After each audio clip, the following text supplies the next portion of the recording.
பேர் சங்கீதா. நம்ம இன்னைக்கு டேலி பிரிண்ட்ல பேங்கிங் ஃபீச்சர்ஸ்ல செக் ரெஜிஸ்டர் அது வந்து எப்படி தியரி பண்றதுன்னு சொல்றேன். நெக்ஸ்ட் வீடியோல வந்து ப்ராக்டிகல்ஸ் எப்படி போடுறதுன்னு சொல்றேன் ஃப்ரெண்ட்ஸ்.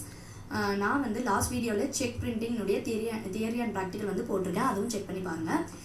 பேங்கிங் ஃபீச்சர்ஸில் என்னென்ன இருக்குது அப்படின்னாக்கா செக் பிரிண்டிங் இருக்குது, செக் ரெஜிஸ்டர் இருக்குது, போஸ்ட் டேட்டட் மேனேஜ்மெண்ட் இருக்குது, பேங்க் ரெக்கன்சிலேஷன் இருக்குது, பேமெண்ட் அட்வைஸ் இருக்குது, அப்புறம் டெபாசிட் ஸ்லிப் இருக்குது. இது எல்லாமே வந்து நான் தியரி அண்ட் ப்ராக்டிகல்ஸ் நான் ஒவ்வொன்றா போடுறேன் உங்களுக்கு. இப்போ நம்ம வந்து செக் ரெஜிஸ்டர் எப்படி பண்ணுறதுன்னு தியரி சொல்கிறேன். வாங்க வீடியோக்குள்ளே போகலாம். ஃபர்ஸ்ட் வந்து ஸ்டெப் 1 வந்து என்னென்னா கேட்வே ஆஃப் டேலியில் கிரியேட் லெட்ஜர்.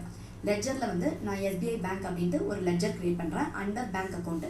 இதில் வந்து நம்ம அக்கௌண்ட் ஹோல்டர் நேம் வந்துடும். இதில் bank account, IFSC code, swift code அது எல்லாமே நம்ம கொடுத்துக்க முடியும். பிரான்ச் என்ன, name of the bank, branch எல்லாமே கொடுத்துக்கலாம். அது கொடுத்ததுக்கப்புறம் கீழே பார்த்தீங்கன்னா பேங்க் கான்ஃபிகரேஷன் அப்படின்னு ஒன்று இருக்கும். அதில் set or alter range of cheque books அப்படின்னு கொடுத்தீங்கன்னாவே அது ஃப்ரம் டூ கேட்கும். நான் வந்து செக் நம்பர் வந்து 417250 417300 இது கொடுத்தோடனே ஆட்டோமேட்டிக்காக நம்பர் ஆஃப் செக்ஸ் 50 அப்படின்னு வந்துடும். Name of the cheque book வந்து நம்ம ரெஃபரன்ஸ்க்காக 1 2 3 அந்த மாதிரி நம்ம கொடுத்துக்கலாம்.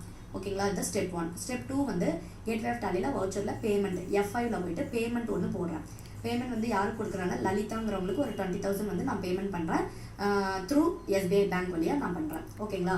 இந்த அமௌண்ட்டு கொடுத்துட்டு எஸ்பிஐ பேங்க் அதில் செலக்ட் பண்ணிவிட்டு நீங்கள் அமௌண்ட் கொடுத்த உடனே இன்ஸ்ட்ருமெண்ட் நம்பர் வந்து இந்த டேட் இந்த நம்பர்லேருந்து இந்த நம்பர் வரைக்கும் இருக்குது, இந்த நம்பர் தான் உங்களுடைய இன்ஸ்ட்ருமெண்ட் நம்பர் அப்படின்ட்டு அந்த ஃபஸ்ட்டு 417250 நமக்கு காமிக்கும்.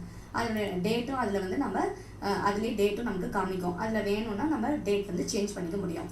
இதுதான் வந்து இன்ஸ்ட்ருமெண்ட் நம்பர் வந்து செக் நம்பர், இன்ஸ்ட்ருமெண்ட் டேட் இருந்தது செக் டேட்டு. இப்போ வந்து நான் ஒரு பேமெண்ட்டு போட்டேன்.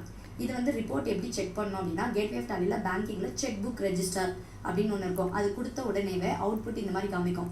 பேங்க்கெல்லாம் காமிக்கும், ஸ்டேட் பேங்க்கு, அதாவது எஸ்பிஐ பேங்க்கு, கேவிபி பேங்க்கு, எஸ் பேங்க் அந்த மாதிரி காமிக்கும். நான் வந்து எஸ்பிஐ பேங்க்கில் தான் பேமெண்ட் பண்ணியிருக்கேன். ஸோ எஸ்பிஐ பேங்க் செலக்ட் பண்ணோன்னே அவைலபிள் செக் வந்து 49 அப்படின்னு வரும். ஏன்னா ஒரு செக் நான் கொடுத்துட்டேன், அதனால அது வந்து அன்ரெக்கன்சிலில் வந்துடும். 1 அவைலபிள் செக் வந்து 49 இருக்கும். ஓகேங்களா? டோட்டல் செக் 50 அந்த மாதிரி நமக்கு காமிக்கும்.